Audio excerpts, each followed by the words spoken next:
Is there a serial killer in the vicinity of Portland, Oregon? Maybe.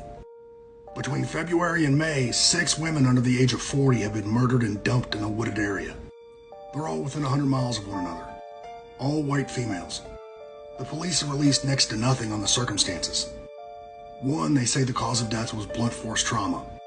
My takeaway is not necessarily what they're saying, it's what they're not saying. It means they think the cases could be connected.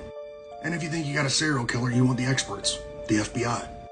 And no information coming out is a hallmark of the FBI. Without more information about the circumstances of the cases, best guess right now is a white male between the ages of 35 and 50. He lives in that area. And he's leaving the bodies where they can be found, because he wants them found. And sometimes that means they feel bad for the victim. But without any other details, that's about the best I can do. Oddly, Oregon has had some pretty big serial killers. The I-5 bandit, he started out being a flasher and a peeping Tom, which is one of the reasons I always say don't give peeping Toms a pass. They could be leveling up. The Green River killer, DNA eventually caught him. He pled guilty to 49 murders, but he's claimed he's killed around 80.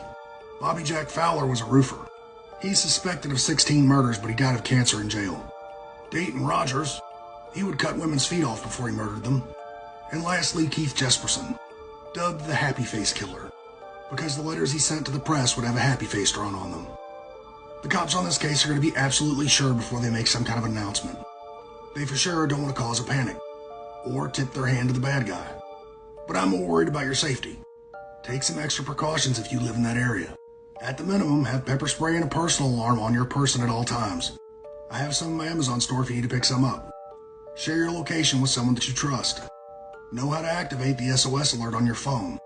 Go places in pairs. This is especially true if you do things like rideshare. They're not sharing enough information for me to make a solid call. But as an outsider looking in, I'm not willing to gamble your safety on it. So it is until it's not. Be aware and be safe.